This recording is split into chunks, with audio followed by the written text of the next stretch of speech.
proliferation of tools. It's really built to make cybersecurity easier.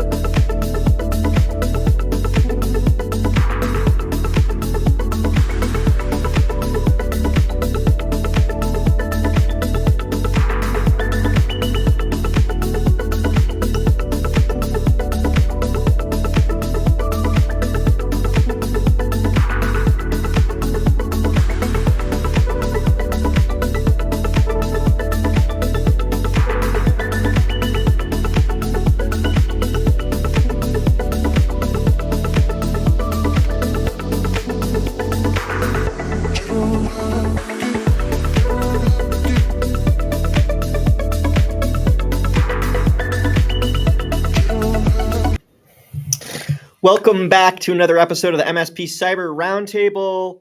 We've got Johnathan Schofi here today of Skofi. We're going to talk more about that in a moment. But today's topic is the AI Survivor's Guide, Part 1, Brace for Impact. This is for IT MSPs and other types of professional service providers. There's a lot of disruption coming to our business models, so it's exciting, but we need to be prepared. So we're going to be talking about that today. And then on Tuesday, we're going to be over on channel Skofi. We're going to be talking about how do we build a business from the ashes here, essentially. Or hopefully we're going to avoid the ashes, right? Hopefully not too many ashes involved. Hopefully not too many ashes if we're planning, right? If we're planning ahead. Right. We'll avoid them. Yeah. So that's today. Johnathan, I don't think we've had you here for about a year. And it was with a different logo. That's right. I want to talk about the logo. I also want to, for people who haven't met you before, I want to fill in the who is Johnathan. Why don't we start with a backstory? Can we do that? Yeah, well, it's so great to be here, Matt. And it's been a minute since I was on an episode of the MSP Cyber Roundtable. So it is a real privilege to be here. Yeah. So the logo, the name change. So when I had this big crazy idea of creating a matchmaking platform to connect end customers to service providers, it was kind of bred of some frustration that there's not a lot of great solutions for helping MSPs with top of funnel introductions to actual buyers, not leads and just names and databases. And it was put together as a proof of concept first. So we did about an 18-month alpha, and it was under the name Channel Falcon. And it was always meant to be a proof of concept and a placeholder for whatever it would turn into. What we needed to prove in that 18-month kind of pre-beta phase was, hey, can we actually do this thing that we were setting out to do? Do partners even care about it? And is it a viable model? And so as we approached the 18-month mark, and there were some other kind of logistical pressures to make the switch, we went back to the drawing board, and we needed a brand that spoke to both sides of the marketplace. If as like a matchmaking platform for MSPs and SMBs, the idea of channel means really nothing to your customers if you're an MSP. But findmyitpartner.com is kind of the linchpin that connects MSPs and SMBs, both that's relevant to both sides. And then Skofi is my nickname in college. So that's what we're naming the platform.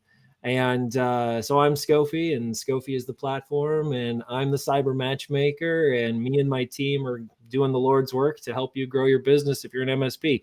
That is probably more words than you bargained for, Matt, but that is that's story. Great. That's great. And I want to point out here what Skofi is doing as a company may be new in productized form, but you've really made a career of reeling in these deals for service providers, right? So you've been working at larger and larger scale, and now it seems like you're in a position where it's tap. People can just decide they want that function in their business, right? And they insert Skofi pipeline, right?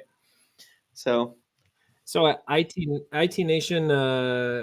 Nation Connect a couple years ago, and I doubt Matt Lee remembers this, but we were actually doing the 5K together. That's it was towards the end. That's like what, like 7 a.m., 8 a.m., something like that on a Thursday. Is that It's at the butt Yeah. crack of dawn. But so we were towards the end of the 5K, and I was out of breath, and I caught up to Matt Lee, and he was walking with some other folks, and he had introduced me to a gentleman and who had a small little cybersecurity startup, and he introduced me as like a connector of people to this guy, and I was so flattered by Matt Lee's description of me. I was like, I really latched onto that. I was like, I felt really proud that like, oh yeah, I'd love to be the guy that knows a guy. And so that's kind of been my battle cry with this new iteration, but it's not anything new. I've been in business development most of my career, primarily in the technology space. And I've definitely hung my hat in the channel in the last, 5 years. I've kind of drank the Kool-Aid and went all in. So Is that we're the having channel fun. hat you're wearing today? Yeah, this is just I love this hat. I don't wear it nearly enough. If I were to point my camera up, Yeah. I've got actually quite a collection of headgear So I've behind got me. one almost So exactly like that, but I've got to it needs band work. So I've got to I don't want to retire it. I feel like it's too nice to or too many emotional sunk cost moments in it to abandon it. But anyway. So we're gonna get into the Skofi value later. We're gonna come back to that, sure. but before we leave, the personal story and get into AI, I just want to take a moment and talk about the brand story because you were Dark Horse, right? We've now got this lighthouse. I saw the actual lighthouse, and in fact, not only did I see it in person, last time we were on a video call, you had it in the room with you, and I was thinking, how did he get that from there to there? But I don't see it at the moment, but it's So that was I mean, whenever I go to a trade show or an event, I try to do something different. There's so many great exhibitors in the room with you, and why would this IT provider spend 5 minutes at my booth versus somebody else's? And so I like to get creative. That lighthouse I made it modular so you could literally stack it inside of itself, kind of like a Russian nesting doll, and chuck it in the back of my SUV and drove from Greenville to Nashville for that's not ChannelCon. too bad. So that was fun. It's actually in my daughter's room next door because they really like it. I wanted it to be back here. It's just too big. So, but the rationale behind the lighthouse, first of all, without going too deep into my story, but the concept of light and darkness and illumination and the power of light has been of personal significance in my own professional and personal development and journey. And then when I'm thinking of this idea of helping business decision makers navigate towards their forever MSP, if you will, their forever provider for IT, cybersecurity, compliance, AI, it just is a really attractive visual to latch onto. It's like I'm helping SMBs avoid crashing on the rocks of a poor fit Yeah. partner and getting them in the hands of somebody that they can trust and bring them home to safety. And lighthouses are mysterious and dramatic, and the ocean is powerful, and there's just so much going on there.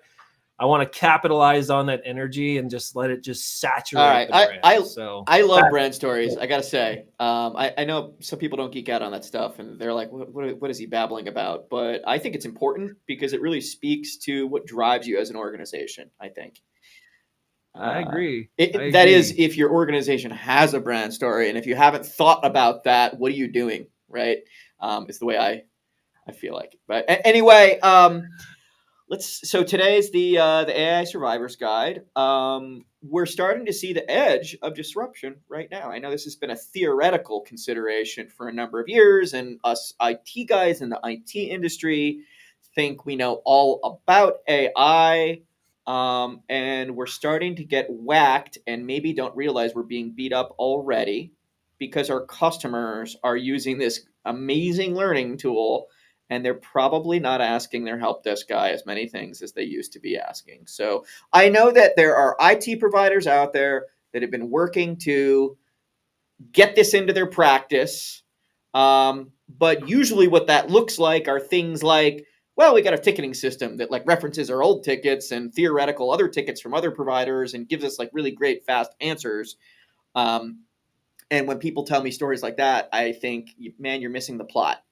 But what do you see coming for us here as IT providers? What should we be? What are the categories of disruption? Categories of disruption. All right. Well, I want to preface this entire Okay. conversation in a layer of hope. Okay. Uh, the more things change, the more things stay the same. And I'll explain myself.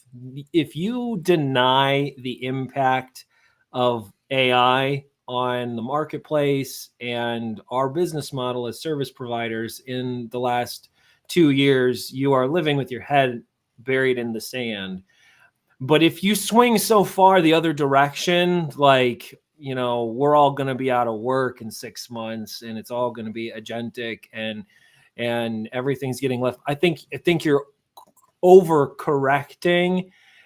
Humans are still at the centerpiece of the Mm-hmm. market. They're the ones with the money, and they're the ones that have, hopes and dreams and needs, wants, and desires. And the way we might deliver services is certainly going to change and evolve. And the way buyers may, learn about services and seek solutions to problems may evolve. Some, I think, at the core, people don't change as much as you might think they do. So people, even though the marketplace is changing and technology is changing, I am going to posit that I don't think people change that much.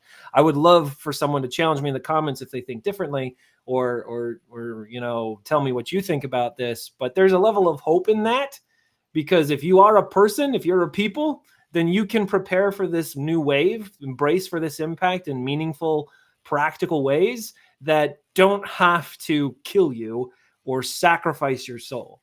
So, but to answer your question, what are the biggest things? I was just asked this question yesterday, actually.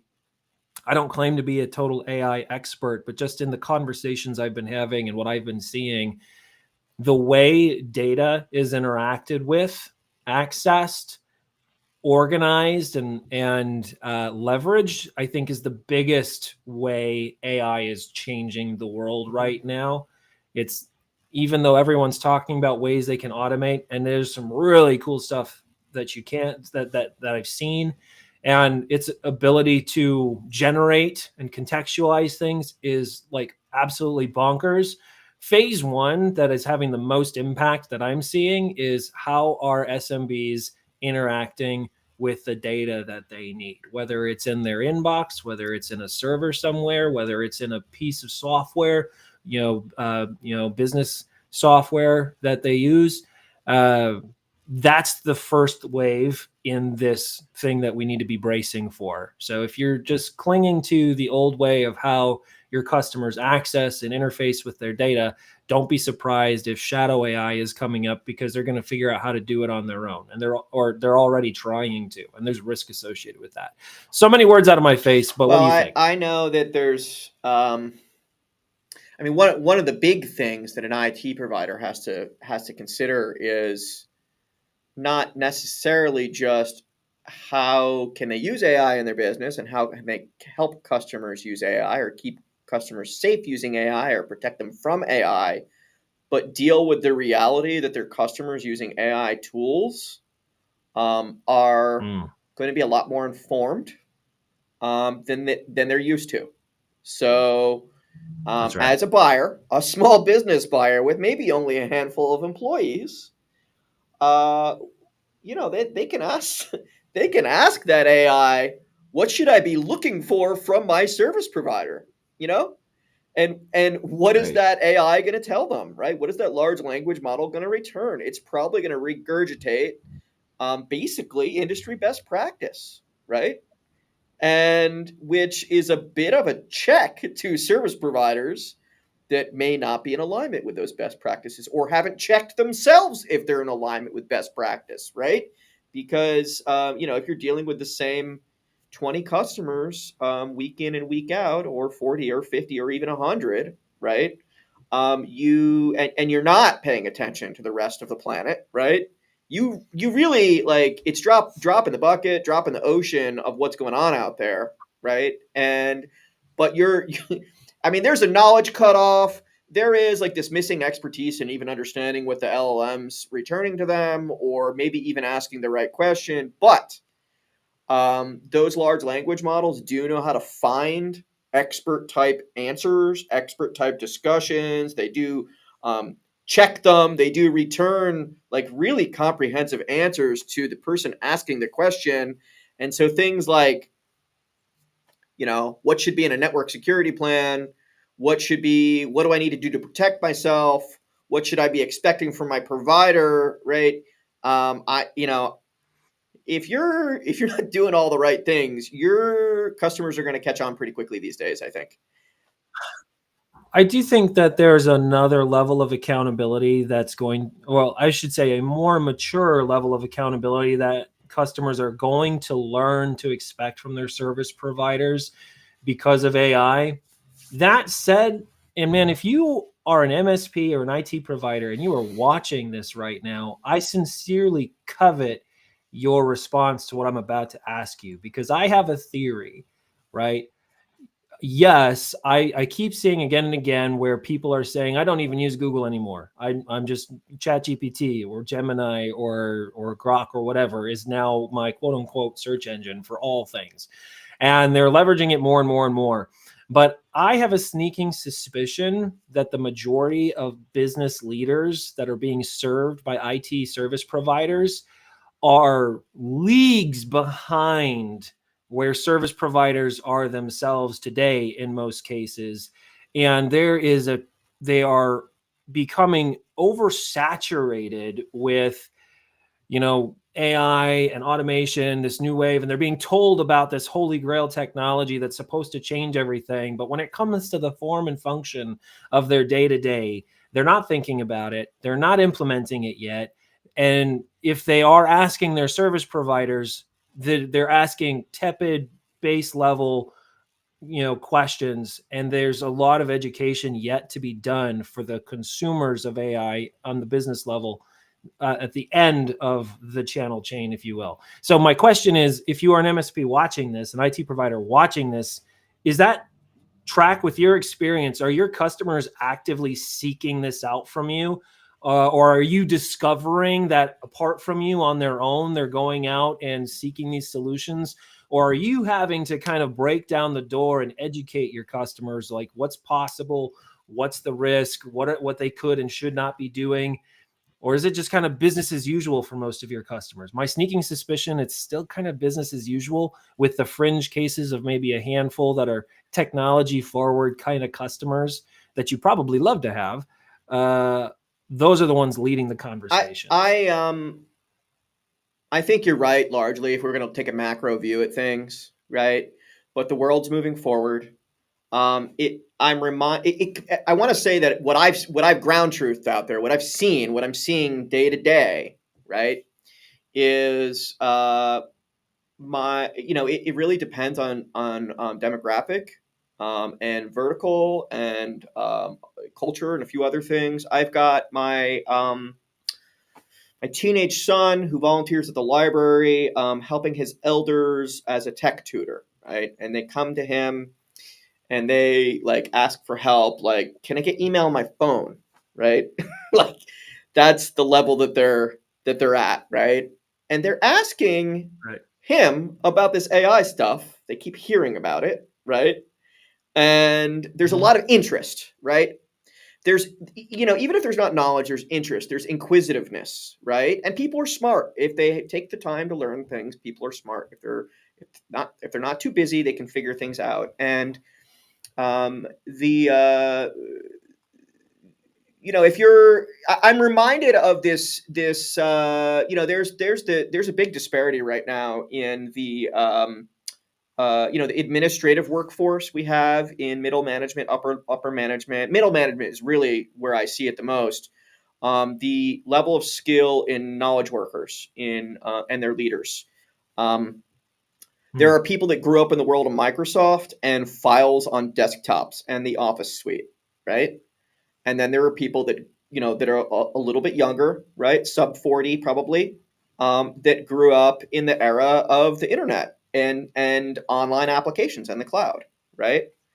And they treat computers really differently, right? That's right. In the older demography, unless someone made an effort to become an expert at information systems, they treat their computer as a way to accelerate the types of processes that we used to do on paper with physical That's right. files that look like pages, etc., that we move back and forth. And even when you think about spreadsheets, right, which can be quite sophisticated, we're really just looking at the digital version of a ledger book, right? That's right. So with a younger audience, right, this idea of like there is no file, it's in a database is a lot more comfortable, right? It lives in the application is really comfortable. The ability to share content without emailing a file to someone is more comfortable, right? We're seeing a similar thing here in AI, right? Now the knowledge cutoff or the age cutoff is a different line in the sand. I'm seeing actually people more mature in their careers. I'm seeing a little bit more acceleration in seeing this wave coming, right? Because they remember when the internet was launched. They remember what they did to businesses. They remember the impact and the wave, and they don't want to get hit by this That's one, right. right? In the same way. That's If right. you're actually a little bit younger than that and you were not around for the .com boom bust, right?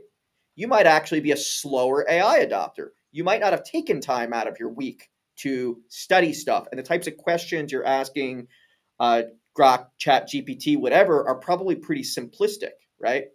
Yeah. And then we have the younger entry level workers, which actually are probably our most sophisticated um, AI adopters, right? So it's a little funny. It's very interesting, right, to see how this is shaking out, right? I would argue that our fastest AI adopters are that entry level workforce that, frankly, they are fighting for their lives right now, right? If you thought you were going to be a knowledge worker going through college and you are looking for your entry level position right now, man, are you in trouble if you are not an AI expert, right? It's really hard to compete with actual AI, right? I think this is one of the challenges from the MSP's perspective that they need to be thinking through. There's a multitude of ways AI can be leveraged, and there's no real limit on who the user of AI could be. So, for this to be a really valuable conversation from the MSP's perspective, I think it starts with having a laser focused understanding of who your customer is and who the buyer persona of your customer is. Because how you leverage AI, how you bring it to them, and how they might be experimenting and exploring it themselves today is going to be very different from, let's say, the director of operations at a mature engineering Yep. firm, right? Versus, the secretary at a CPA's Yeah. office, right? The way that they could potentially leverage AI is world orders of magnitude different. Um, though at the core, I think you still can boil it down to a few core functions: the organization and accessing of data, and the streamlining of processes. And those entry level folks definitely need to be cognizant and aware. But I think most entry level folks are probably of the younger generation primarily, and they're used to a world where information is immediately accessible. In fact, I think they expect it. And so AI adoption for them, I don't think is that difficult. They're like, all right, they my kids don't believe I'm older than Google, by the way. I tell them that, and they can't wrap their heads around that, right? And so my 6-year-old, my 8-year-old daughter in third grade is completely used to using her Chromebook that the school issued her, and for basic information, she can go get it on her own. That's bonkers. That's bonkers. I had to be taught how to use the encyclopedias and how to use the Yep. dictionary. And so I'm used to having to work my ass off for basic stuff. So the generational gap is interesting to analyze, but at the end of the day, from the MSP's perspective, if you do not know who your customer is, how can you ever hope to start having meaningful conversations with them about AI?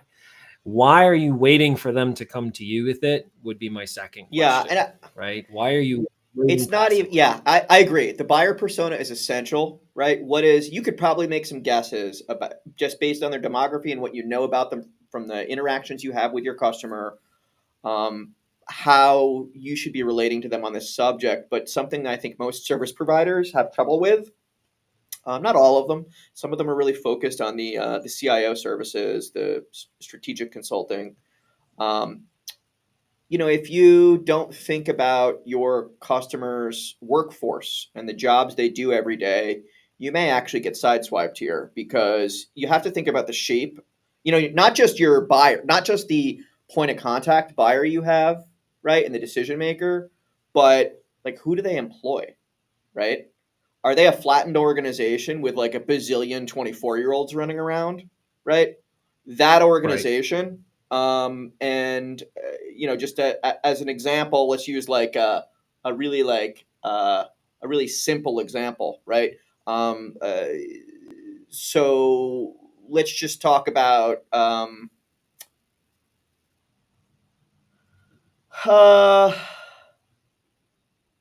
I'm thinking about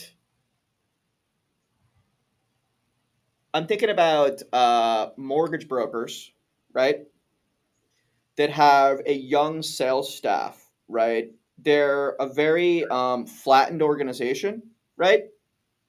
Because and I'm not talking about the people carrying. I'm talking about the agents, right?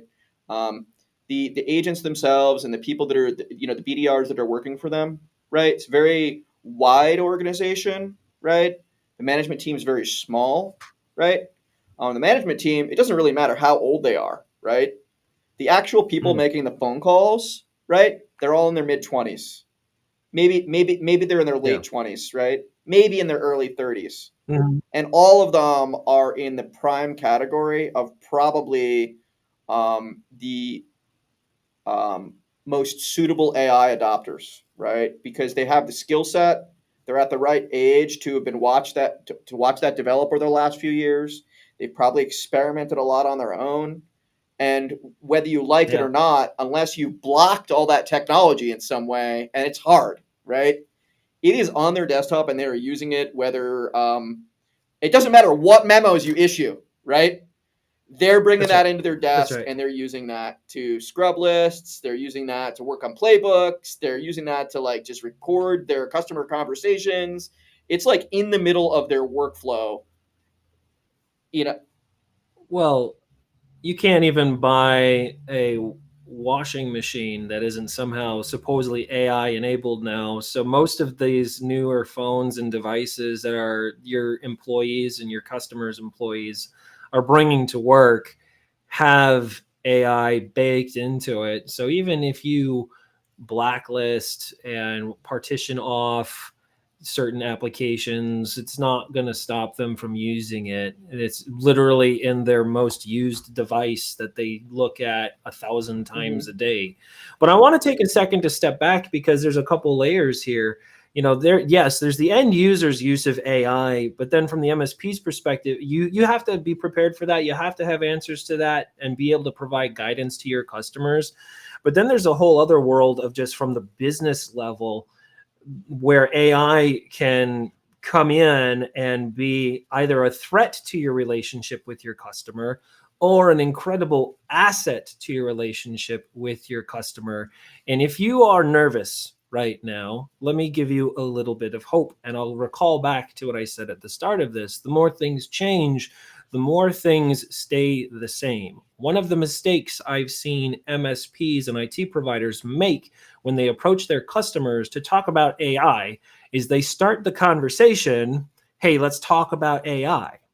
And I'm here to tell you that most of your buyers, most of your customers, some might have a professional curiosity. Some of them might be just in tune with what's going on around them. So they might take the conversation, but at the end of the day, they don't really super duper care about how the sausage is made, right? Like, I'll give you an example. Let's say you hire a lawn care company to come take care of your lawn. You're going to have some expectations. You're going to have some expectations that the lawn looks nice, that it's healthy, that it's nice and green, perhaps, right? Now, unless you are a lawn nerd, do you care about the frequency of how it's watered or what chemicals are used or, whether it's aerated or not? Maybe you care.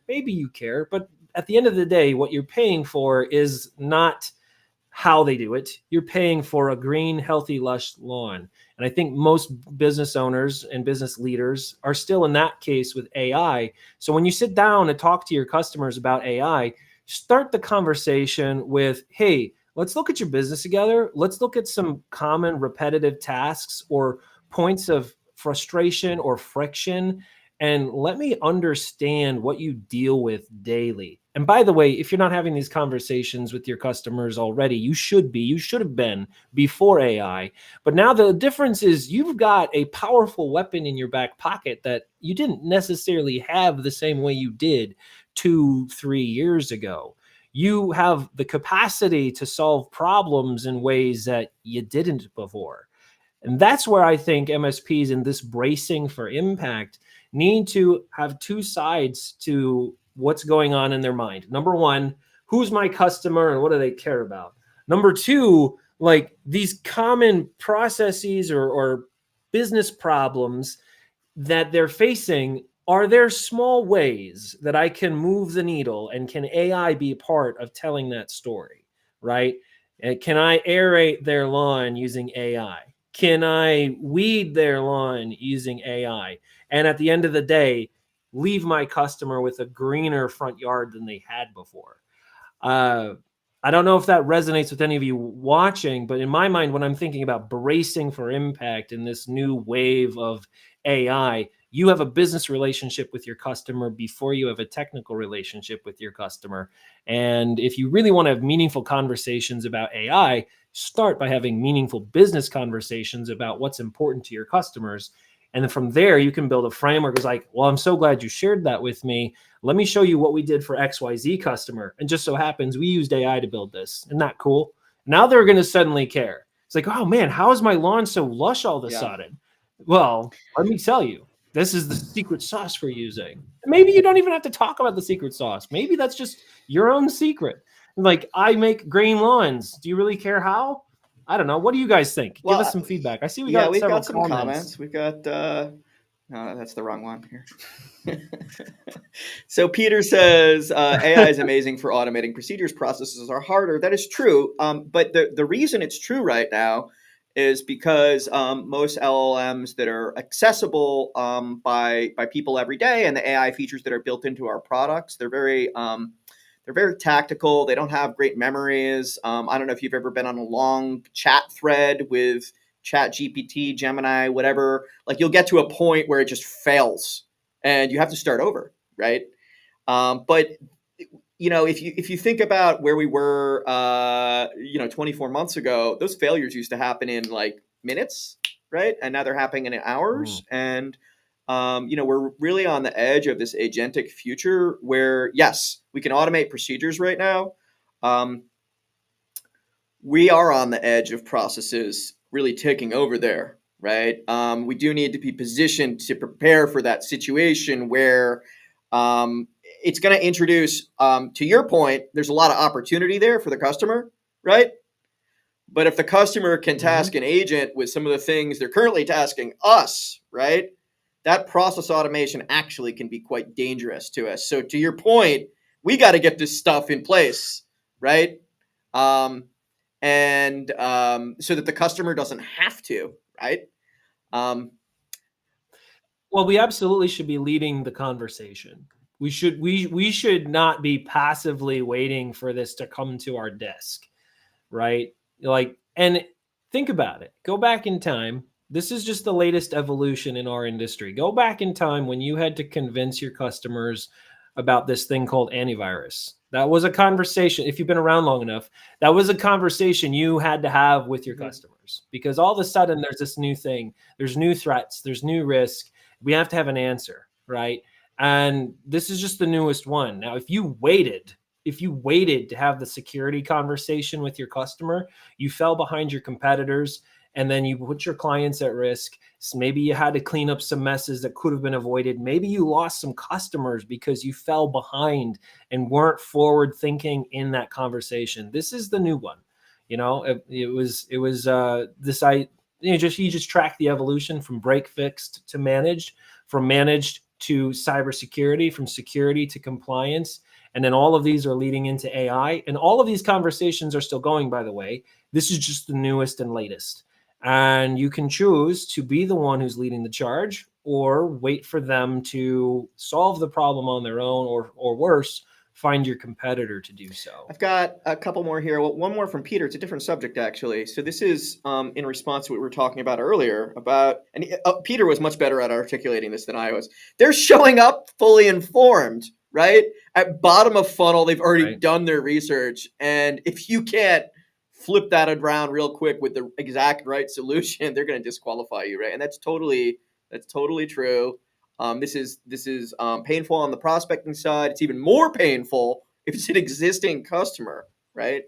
I wonder if this is going to have an impact on churn. Actually, as IT service providers, MSPs, they benefit from this really world leading stickiness. Actually, 7-8 years, something like the typical stickiness on an end customer. That is for professional services, really as good as it gets. And I'm wondering, we've seen that number increase over the last 20 years because IT's become more complex. The switching costs have become higher. I'm wondering, do you see the pendulum moving back the other direction?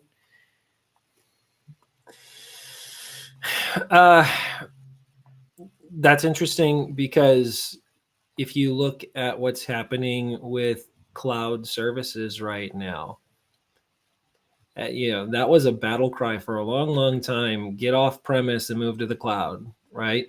And now you're seeing a trend as the cost of cloud is increasing. It used to be a no-brainer. Get rid of your server in the back office. This is stupid sauce.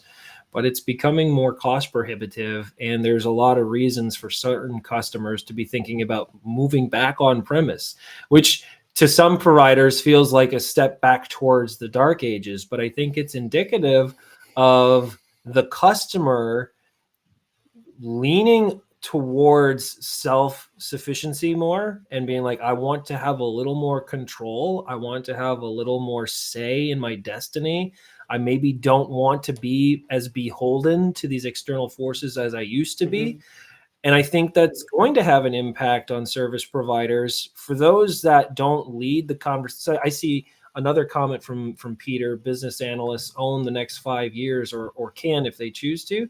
I think that's true, because if you're just a line item in your customer's budget, and they feel for a second that you are holding them hostage, they are no longer obligated to stay. They have ways to do it on their own. It will probably be painful for them to have some realizations of all the things you did for them.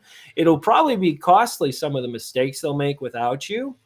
But those are things they'll have to weigh the balance to accept that this is just going to happen to you, or you can get in front of it. And like what Peter is saying, becoming that trusted advisor, that business analyst, and I feel like this has been a horse that's been beaten a lot since it's died maybe 3 years ago, but it still needs to be beat, because not all of you have got this yet. You are not purveyors of technology. You're not. It's not special to be good at tech. I don't care what your competency is. I don't care what special credentials you have.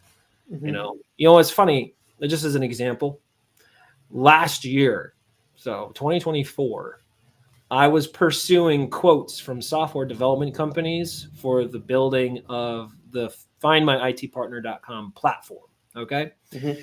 And the wide range of estimates that I got, I provided the same, documentation to each one that gave me a proposal. I had quotes from $5,000 in 7 days to MVP, to $480,000 in 80 weeks to MVP, to others who said, without a 40K discovery, we're not even going to give you a quote. And it was all over the map. I had the same conversation with each one, and each one claimed that they could build this thing for me. It was absolutely bonkers. After we'd already made some platform development decisions, I went to the Google AI Studio thing for a completely separate thing. I've got this spreadsheet that I use for my consulting clients, and I had onboarded a new client like 6 months ago, and I was about to recreate a new copy of that spreadsheet for this new client, and I had this light bulb that go off. And just for a little preface, I am not technical, guys. I am not. I'm a sales guy. I'm a connector of people. I like to chat with folks like we're doing now. I'm not technical. Within 2 hours and for under the cost of a burrito, okay, with under 2 hours and for less than the cost of a burrito, I was able to develop a multi-tenant with defined roles and different users and permissions type of platform for managing my consulting clients. It's not done, but it's functional. I need to deploy it to the cloud. And actually, I probably could use some help with that piece. But I got a functioning web application that solved a business problem. And I'm an idiot. I went from 0 to functioning MVP in under 2 hours. And I looked back. Just to note, Johnathan, you're not unable to adopt technology, but you don't consider yourself a technologist, right? You're not an engineer, right? That's exactly right. And if I can do it, your customers can do it. That's what I'm trying to tell you. Yep. That's what I'm trying to tell you. Now, could one of you probably have done it faster? Could one of you helped me with the cloud deployment piece to actually make this usable?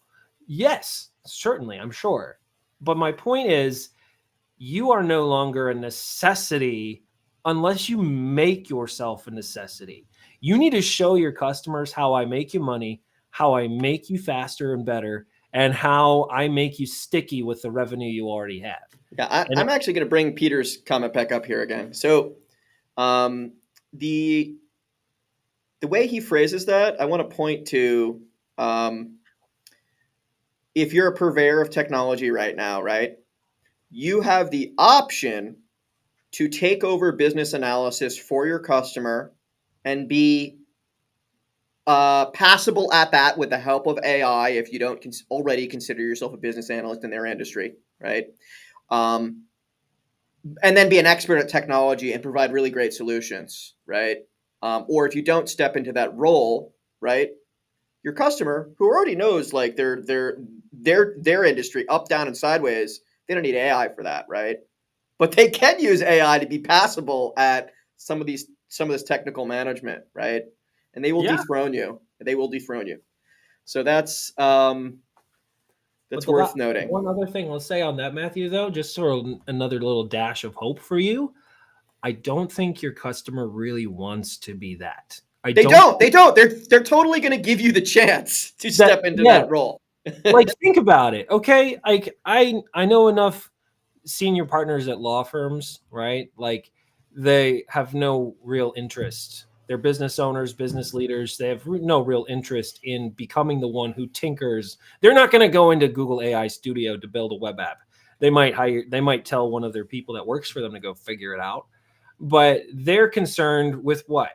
Billable hours, those flagship clients that keep bread on the table and help them grow their business. No, what they're going to say is they're going to say, hey, what's the fastest way to get this done, ChatGPT, this business problem? ChatGPT is going to be like, oh, you need a technical widget here, you need this, you need this, you need this. And then they're going to say, does it seem like my MSP can do that? Go check their website, right? And ChatGPT is going to come back and be like, nope. And they're going to be like, all right, find me a provider. That will happen in 15 minutes, right? It could be, or what was more likely, they'll look. It can happen. More likely, they'll ask for ChatGPT for recommendations on people who can do this, Yeah. and then your competitor will very likely be the one that pops in. But Yeah. I though want to. that, yeah, go ahead. I want to go to Josh's comments here too. So he was pushing back on us a little bit here. Maybe we're somewhat in alignment here. So consider AI for volume and human for value. I agree a little bit. AI right now, LLMs are good at repeating tasks in a dumb way over and over and over and over, and they're fairly consistent. There's a little bit of randomness intentionally baked into those engines. And for something more comprehensive, for something that needs a little more intelligence, yeah, you need a human there, right? Um, we're already today in the middle of 2025, right? In a really complicated space here. There are actually some very high value things that LLMs are quite effective at with the chain of thought reasoning and the integrations they have with tool sets and the fact that they can interact with software now. It's yes, this is still true. You want to use AI because it's lower cost than humans. But I think that we're seeing parts of the high value equation dissolve. I think You it know, I think it depends on what you're going to define as value, right? because I saw a post an MSP posted yesterday, or might have been a couple days ago, and he basically posted on LinkedIn and said, "Hey competitors, please do me a favor and keep automating your help desk, and keep automating and using AI for your customer service lines, because you're doing me a solid favor, because my clients love when a human answers the phone." And if I can interpret Josh's comment a little bit, I think that human connection piece is still incredibly valuable It, to your customers. yeah, Uh, I think it. I totally agree. It's very valuable. At the core of what a professional services provider does is bring the human to the table, right? that's right. I think that yes, there's a lot of people that have deployed AI in places that they probably shouldn't have, and it's really annoying, right? It's not producing value. It's decreasing quality. But I think that the situation out in the world is really complicated right now, actually, because there are areas where AI is outperforming humans, and those areas are popping up like whack-a-mole. Like they're just dethroning humans left and right now. I do see So that. I do see yeah, that. And if you're an MSP and you're wondering, like, where and why and when should I use AI, you can start in your own business. That's fine, because you'll obviously be the most qualified to speak to that. AI, not yet, not until you get a Tesla bot. You get a Tesla bot in the back office that's going to come out with cookies and an apron and wearing a hat, maybe. So that's coming. I want to bring Josh's other comment up here because I think that he's pointing to another thing. I see actually organizations that this what I've seen actually is yes, there's AI culture in organizations, but I don't see it at the organizational level yet. Where I see it is on the personal level. There are people in an organization that have adopted these tools, and there are people that haven't. Yeah. And um, yeah, even people that use AI all day, right, are missing many crucial nuances. They don't understand necessarily where AI fails. They don't Mm-hmm. necessarily understand where its strengths lie. They don't necessarily understand how to work around weaknesses or how to get the best results out of AI. That education is incredibly critical. And so, if you, as the service provider, are educated, the most educated person in the conversation, right? And don't presume for a second that just because you know how theoretically a neural network works, that you are the most educated in actually getting value out of an AI model. You have to actually use this stuff, right? You have to build skill yourself, right? But yeah, a lot of education happening in clients. But I'm going to say that education, yeah, it's a lot of education at the business level, but at the individual level, there are people using these tools all day, every day. That's There's true. But there's still so much meat on the bone. I think an analogy just came to my mind. If you think of AI as like a Swiss Army knife, and everybody understands the concept of a knife, and it cuts things, right? And I think a lot like I was talking to a family member recently who's in the ministry, and he was preparing. He was like, "Man, I have a super busy week. I'm preparing all of these sermons for the weekend. You know, these messages he's going to get up in front of his church and preach." And I made a joke. I was like, "Well, you could just have AI create the message for you." And he's like, "Yeah, well, I would never do that." He's like, "But I do use AI." I was like, "Oh, how do you use it?" He's like, "Well, I primarily use it for creating illustrations and for, you know, like giving me visuals and stuff." And I said, "Okay, yeah, that's one thing you could do. That's one thing you could do."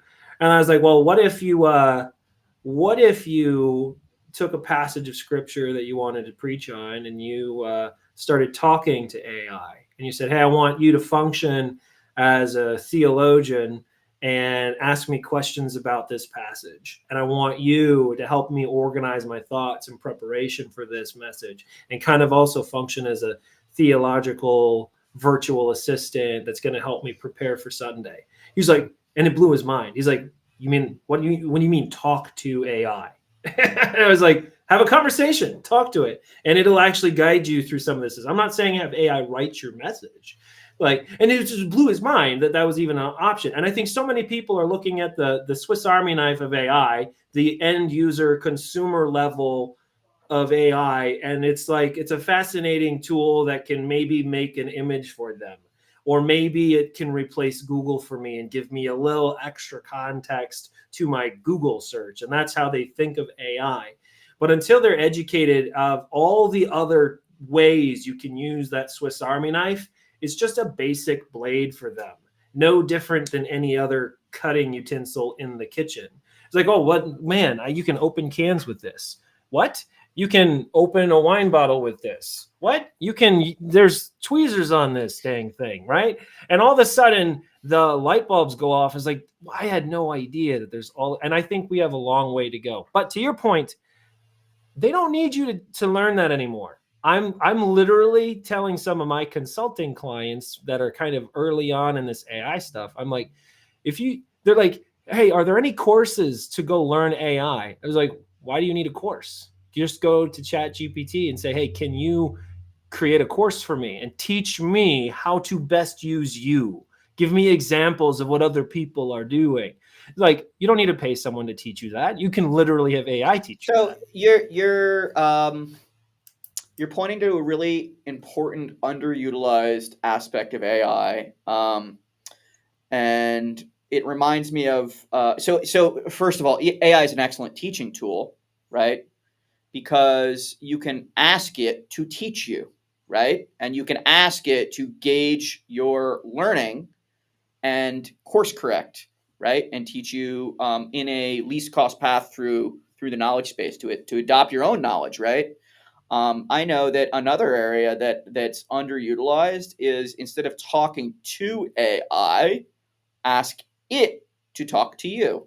I just want to, when you give an AI LLM a persona, and you tell it what the goal is, and then you ask it to interview you, the quality will go through the roof, right?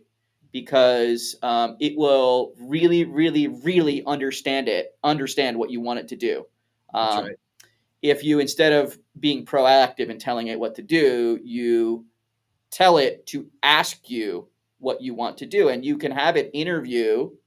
And I love using it for collecting comprehensive scoping, for instance, right?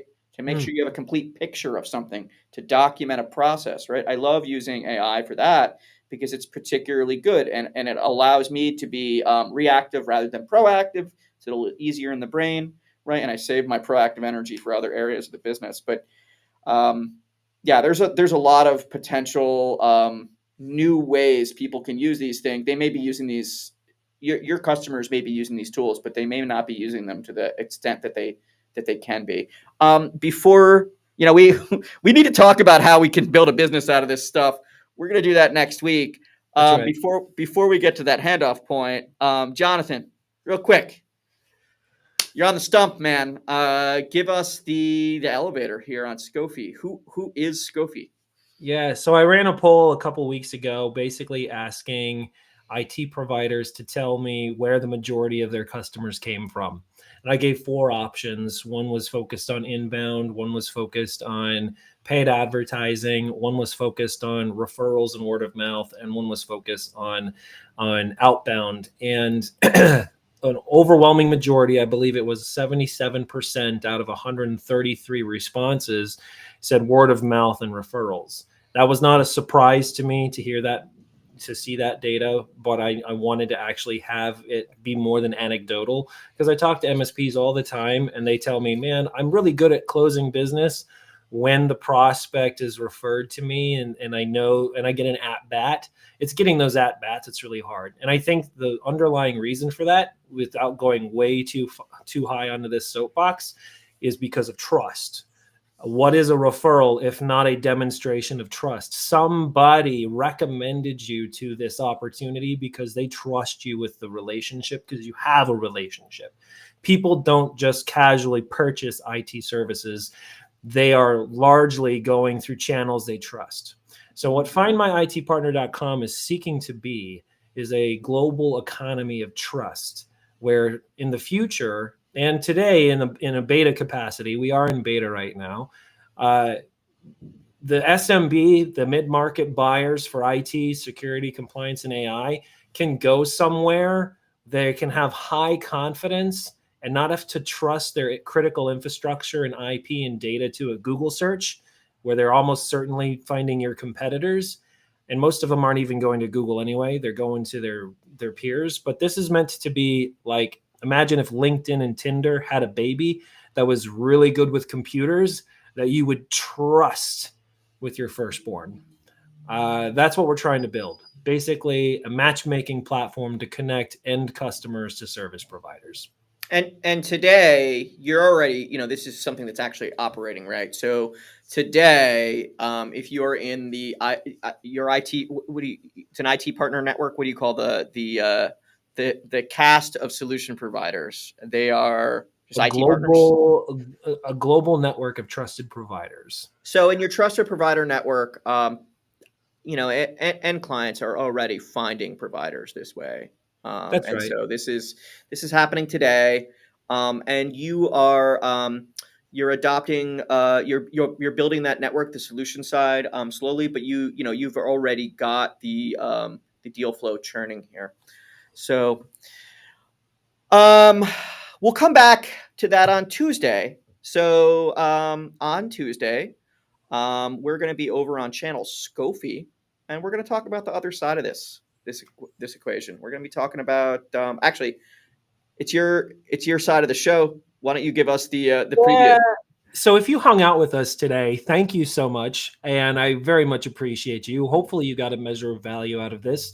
What I hoped we would accomplish together, Matthew, is basically lay bare the status quo of what service providers are dealing with today, and as it pertains to their customers, and some of the challenges they might be able to predict or maybe are already facing related to AI in our industry as service providers. My goal for part 2 on Tuesday, and I do hope you'll all join us and add it to your calendar, is to start mapping out practical, tangible steps you can start implementing to leverage AI as a revenue scaler in your business and as a value, like stickiness layer between you and your customers.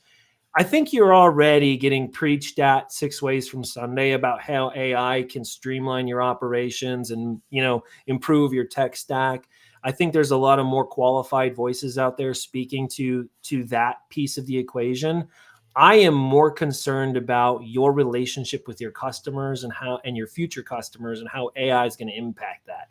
So my goal for part 2 is on the other side of it for you to have something hopefully really practical and tangible that you can start to go and implement into your MSP, your processes, and just how you talk about it with your customers and feel empowered to go win. Because Peter's right. I think the business analysts, the people who have that trusted advisor relationship with their customers, are the ones who are going to use AI to just crush it in the next 5 years. And there's no reason that can't be you. I'm just sorry, I'm distracted by my own photo here. That's a really funny one you found on my feed. I told you I took some liberties. I did not. I did not ask for permission when I created. No, if it's out there, it's out there, man. All right, so we'll be back on Tuesday. Also coming up here at the end of the week, we are in the second edition of a penetration testing topic. We're going to be digging into data and business applications with Dinesh Men from Digito Work, who does certified ISO certified penetration testing. So until then, like, share, subscribe, check us out on the web. Johnathan, thanks for joining today, and see everyone next time.